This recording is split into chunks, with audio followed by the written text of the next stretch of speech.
I'll give you one guess where we are. And I'll give you one guess why we're here. Yep, it's Pro Tour time. Meet Steve Sadin and Aaron Nicastri, two of the best young players the game has to offer. Sadin, wearing the rather fine black leather jacket he purchased at Grand Prix Buenos Aires earlier this year, is the Grand Prix Columbus champion. Hailing from New York, he's travelled the world with the game we all love for the last 4 years, developing a network of friends and rivals around the globe. For Aaron Nicastri, the reigning Australian national champion, his Pro Tour journey is just beginning. But with day one just around the corner, the two friends took time away from sideboard choices and metagame swings to see the sights of yet another awesome Pro Tour city, Berlin.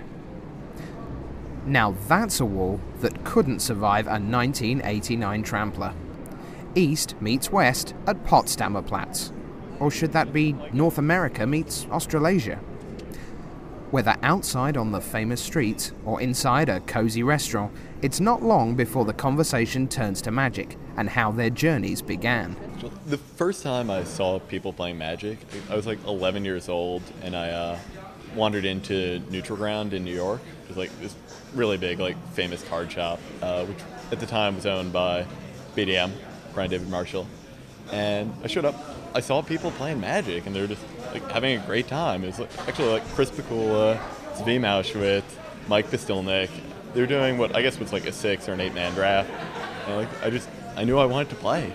I was maybe 12 at a mate's party, and he got out Magic cards, and we sat around playing a 4-person game, each 20 life, and a whole bunch of cards, and slowly discovered little things about Magic. And I loved the game instantly, and endeavored to find out more about it and become better at it. First Pro Tour I qualified for was Pro Tour Amsterdam in 2004. It was a Rochester Draft Pro Tour. Like, showed up, first PTQ of the season. I made the semifinals, and then I lost when my opponent top decked an Ostrike.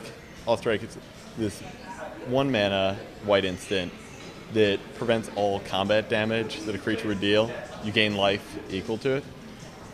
I was pretty crushed. Like, Ostrike, not a very good card. Like I knew I was playing really well. Showed up next PTQ, made the finals. Again, lost to a top deck Ostrike. It was like devastating. And I knew I was good enough to qualify. Really wanted to. Went 5 hours to play my next PTQ. Just 0-2 drop. I was devastated. I figured, my luck had run out. I was out of chances. Hit up the next PTQ. Just wrecked it. So great.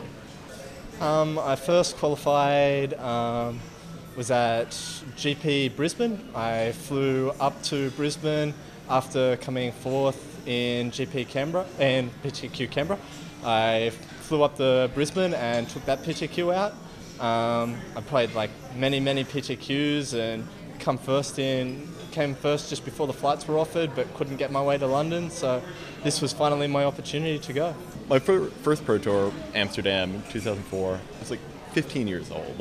I was so happy to be there. I'm so nervous. I showed up, drafted not a very good deck. It was Rochester draft. I was a pretty good Rochester drafter, but my nerves were not with me at the Pro Tour. I was able to win my first 2 matches, feeling great. I was like, all right, maybe I can top 8. This would be great. Then, just lose my next 3. Out, really sad, but just want to come back. I just want to qualify for another Pro Tour. It's such a good experience. My first Pro Tour was Hollywood this year. I went 10-5-1, which is pretty good, 35th position overall. I was pretty happy. I wasn't so overwhelmed or so underprepared for the Pro Tour as many other players have been, because I'd been playing for so long and been at the top of Australian Magic and played many big events before. So it was just, to me, another Magic event with lots of big names. I think building a global network is really important. I talk to players from Portugal, talk to players from Australia, talk to players from Japan, just all over. it just kind of happens. Like, you're at Pro Tours, you're at Grand Prix, like, you're seeing these people all the time.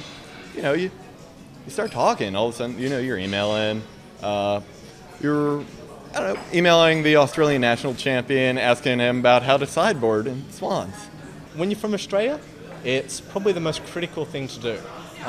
Because we're so cut off from the world, we need to try and develop these networks. We need to try and span out to get information, to get testing, to get a bulk, because there's just not people to really test with, to really build up your gauntlets with, to do all this work that you need to do before a pro tour.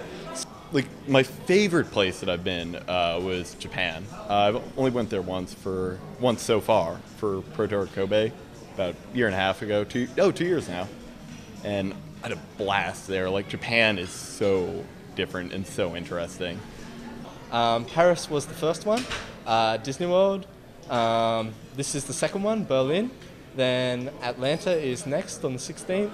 The week after that is GP Okayama, then GP Taipei, GP New Zealand, and then to Worlds in Memphis. I played in about 5 Pro Tours that I'd won qualifiers for, and I didn't do particularly well at them.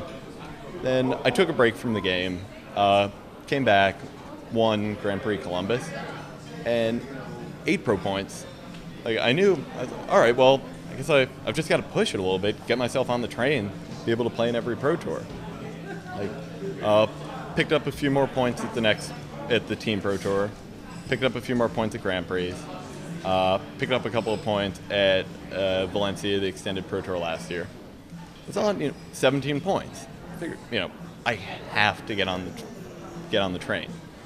So, paid $2,000, booked a plane ticket to Australia. Yeah, that was it. Now I'm here. After having the decent score in Pro Tour Hollywood, I then won Australian Nationals, which put me up to 15 points. And 15 points with another Pro Tour, Worlds and Teams puts me up to 20 points. So I'm already on the train to play all the Pro Tours next year. A preview of Sunday, Aaron Nicastri against Steve Sadin in the Pro Tour Berlin final. Who wins? Doesn't matter.